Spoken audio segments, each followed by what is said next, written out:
A principios del siglo XVIII, miles de barcos de vela surcaban los océanos. Las grandes potencias de la época, Inglaterra, España y Francia, se disputaban el dominio de los mares y de las rutas comerciales. Las marinas mercantes de estos países garantizaban el suministro de los productos de las colonias a las metrópolis, mientras que las armadas de guerra velaban por la seguridad de las rutas y de paso contribuían a diseñar los nuevos mapas coloniales en América, Asia y África. Y todo ello gracias al viento que inflaba las velas de los barcos. A los 19 años, el joven Euler vivía en la ciudad suiza de Basilea, donde había nacido. Probablemente no había visto un gran barco de vela en su corta vida. Es difícil verlos en Suiza. Y sin embargo, con su primer artículo iba a ganar en 1726 el premio de la Academia Francesa de Ciencias con un trabajo sobre la distribución óptima de los mástiles en los barcos para aumentar su velocidad. Es la primera, pero no será la última sorpresa que nos dará este genio.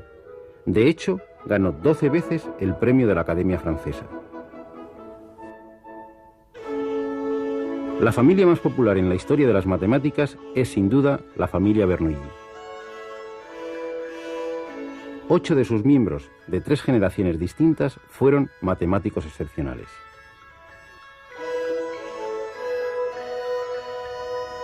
Euler había estudiado en Basilea bajo la tutela de Jean Bernoulli, junto a los hijos de este, Nicolaus y Daniel. Nicolaus y Daniel fueron fichados por Catalina la Grande como profesores de matemáticas de la recién creada Academia de San Petersburgo, y estos llamaron a Euler para ocupar una plaza de profesor de medicina. No es tan extraño, ya que Euler había estudiado, además de matemáticas, teología, astronomía, medicina, física y lenguas orientales. Con solo 20 años viaja a Rusia y a los 26 ocupa la cátedra de Filosofía Natural en San Petersburgo. En esta época resuelve uno de los problemas más famosos de la historia de las matemáticas, el de los puentes de Königsberg. Königsberg era una ciudad de la antigua Prusia situada a orillas del Báltico. Está atravesada por el río Pregel, que la divide en 4 partes conectadas entre sí por 7 puentes. Los vecinos se preguntaban cuál sería la ruta para atravesar los 7 puentes pasando solo una vez por cada uno. Euler demostró que eso era imposible, dando de paso origen a una nueva rama de las matemáticas, la teoría de grafos y redes. Representó cada barrio como un punto y cada puente como una línea que une 2 puntos. Para poder trazar la ruta pedida, pasando una sola vez por cada puente, es necesario que de cada punto salga un número par de líneas, salvo el punto del principio y el del final. Sin embargo, Euler observó que los 4 puntos tienen un número impar de líneas, con lo que es imposible recorrerlos todos pasando una vez por cada uno de ellos. Por fortuna para las matemáticas, Königsberg tenía 7 puentes. Si hubiese tenido uno menos, quizá hoy no existiría la teoría de grafos y redes.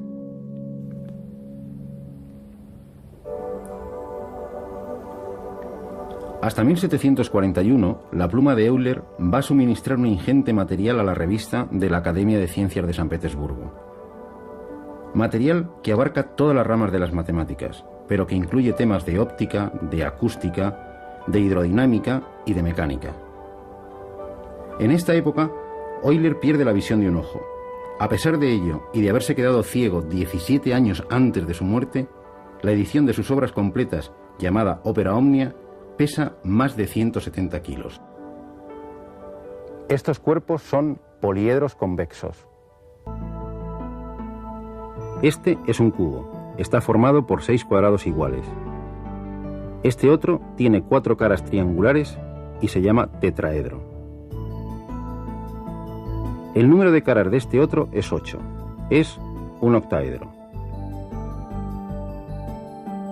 Este es un icosaedro. Está formado por 20 triángulos iguales. Este otro, el último sólido platónico, está formado por 12 caras pentagonales. Es un dodecaedro. Todos ellos tienen sus caras iguales, y en cada vértice confluye el mismo número de caras. Son los poliedros regulares.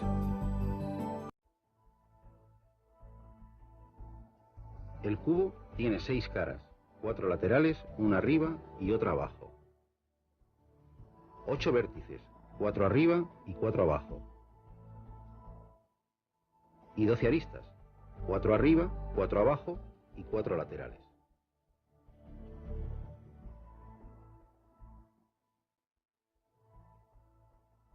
Si sumamos el número de caras más el de vértices, 6 más 8, obtenemos 14, 2 más que el número de aristas.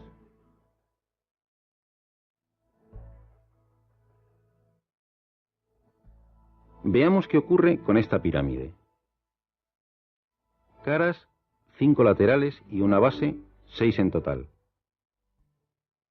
Vértices, 5 abajo y 1 arriba, otros 6. Aristas, 5 laterales y 5 en la base, 10 en total.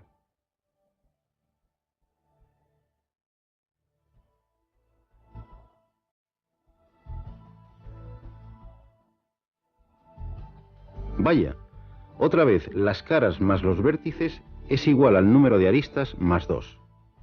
Y esto ocurre con cualquier poliedro convexo. Euler fue el primero no solo en darse cuenta de esta relación, sino en demostrar que sería así con todos ellos. A la relación caras más vértices igual a aristas más 2 se la conoce desde hace más de 250 años como la relación de Euler. También hay una recta que lleva su nombre. Esta vez tiene que ver con algo tan estudiado a lo largo de la historia como los triángulos. La mediana de un lado es la recta que une el punto medio del lado con el vértice que está enfrente. Las 3 medianas de un triángulo se cortan en un punto, el baricentro. Algo similar pasa con las rectas perpendiculares a cada lado que pasan por el punto medio, las mediatrices. Se cortan también en otro punto, el circuncentro. Ya no nos sorprende que las 3 alturas también se corten en otro punto, el ortocentro.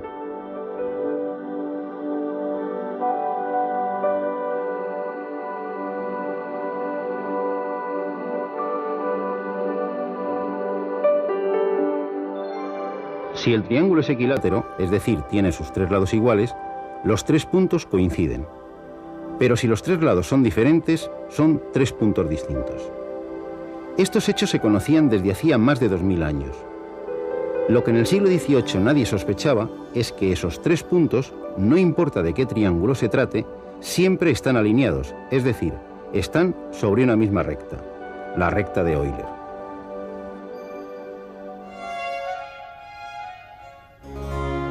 En 1741, Euler es fichado por Federico el Grande de Prusia para la Academia de Ciencias de Berlín. Allí vivió hasta 1766, admirado y reverenciado por toda Europa. Una prueba de este respeto por el bueno de Euler, en medio de una Europa convulsionada por las guerras, se produjo en la guerra entre Rusia y Prusia. El ejército ruso invadió Prusia y, como era costumbre, saqueó todas las granjas que encontraba a su paso, entre ellas una de Euler. El general ruso, al enterarse de quién era el dueño, hizo pagar todos los destrozos y añadió como regalo al ilustre matemático 4000 florines. Respetado por todos menos por el propio Federico, que con un gusto más bien dudoso le llamaba cíclope matemático, aludiendo a su falta de visión en un ojo. A pesar de su creciente ceguera, Euler conservaba una mente prodigiosa para el cálculo mental y una memoria increíble. Era capaz de recitar la Eneida de memoria y en latín. Esta es la lista de los 100 primeros números primos. Intente aprendérselos de memoria. Imposible. Pues Euler no solo lo sabía de memoria, sino que era capaz de decir, sin utilizar lápiz ni papel, sus cuadrados, sus cubos y hasta sus potencias sextas. Y no es ninguna broma, sobre todo pensando que, por ejemplo, 541 elevado a 6 es un número de 17 cifras. Con esta mente para los cálculos, Euler no podía dejar de responder a los retos del matemático francés Fermat, planteados un siglo antes. Los pitagóricos ya habían observado una rara relación entre los números 220 y 284. Si sumamos todos los divisores de 220, obtenemos 284, el segundo número. Y si sumamos los de 284, obtenemos el primero, 220. Los llamaron números amigos. Fermat había descubierto en 1636 la segunda pareja de números amigos, 17.296 y 18.416. Su compatriota y rival Descartes, 2 años más tarde, descubrió una tercera, nada simple por cierto, 9.363.584 y 9.437.056. Hubo que esperar más de 100 años para que Euler descubriera otra pareja que se le había pasado por alto a Descartes, 122.265 y 139.815. Y además de esta, otras 59 parejas. Fermat, en una carta enviada a un amigo, le cuenta que había hecho otro descubrimiento sorprendente. Si A es un número natural cualquiera, por ejemplo 9, y P un número primo que no es divisor de A, por ejemplo 5, siempre se cumple que P, en este caso 5, es divisor exacto de A elevado a P menos 1 menos 1. En nuestro caso, 9 elevado a 5 menos 1 menos 1. En efecto, 9 elevado a 4 menos 1 es igual a 6.561 menos 1 igual a 6.560, que es divisible por 5. 6.560 dividido entre 5, 1.312. Esta brillante joya numérica se conoce como el pequeño teorema de Fermat, y cómo no, fue demostrado por Euler cuando tenía 29 años. Pero también se atrevió con el más conocido y recientemente demostrado último teorema de Fermat. No existen 3 números enteros, x, y y z, que verifiquen que x elevado a n más y elevado a n sea igual a z elevado a n cuando n es mayor que 2. Pues bien, aunque Euler esta vez no logró demostrar el teorema, al menos nos dejó las demostraciones cuando n es igual a 3 y n es igual a 4. Pero de alguna forma se vengó de Fermat. Este, en otras de sus mágicas intuiciones, afirmó que todos los números de la forma 2 elevado a 2 elevado a n más 1 son números primos. En efecto, si n es igual a 1, 2 elevado a 2 más 1 igual a 5 es primo. Lo mismo ocurre si n es igual a 2, si n es igual a 3, si n es igual a 4, y aquí se quedó Fermat y concluyó que funcionaría siempre. Sin embargo, la prodigiosa calculadora mental de Euler iba a tirar por los suelos esta afirmación, con el siguiente valor de n. No es tan fácil decidir si este número tiene divisores y Fermat ni lo intentó. En cambio, Euler encontró los factores. En la actualidad sabemos que la conjetura tampoco es cierta para ningún valor de n entre 5 y 21. Un gran fiasco para el casi siempre acertado visionario Fermat.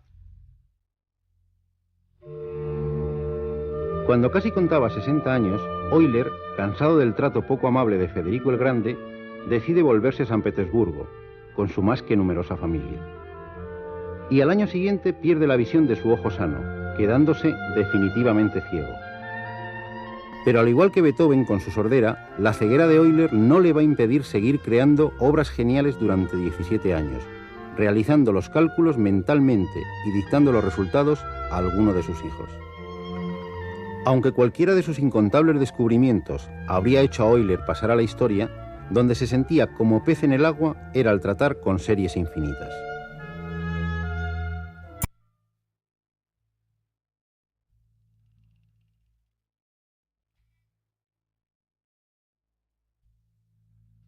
Esta es una serie infinita. Está formada por infinitos sumandos cada vez más pequeños. Un reto para los matemáticos, a partir de Newton y Leibniz, fue descubrir el valor de la suma de series como esta. A pesar de sumar infinitos sumandos, el resultado es un número pequeño, 2.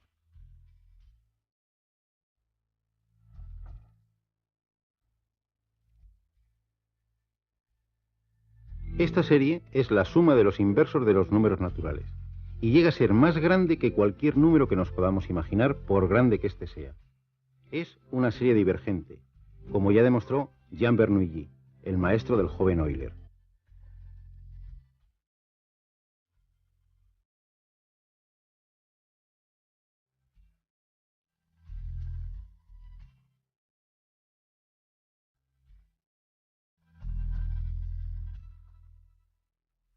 ¿Qué ocurrirá con esta otra, formada por los inversos de los cuadrados de los números naturales?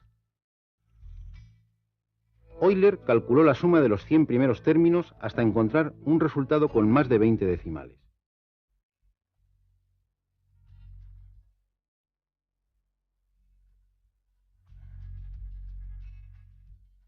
Comprobó que se acercaba cada vez más a un número menor que 2, 1,6449, pero ¿quién o qué era este número? La suma de la serie es pi cuadrado partido por 6. Pero Euler no se paró aquí. Siguió sorprendiendo a toda Europa con resultados como estos. En todos ellos aparece pi, un número emblemático para Euler. Pi aparece como producto de números pares e impares. También aparece pi en la suma de los inversos de los cuadrados de los números pares.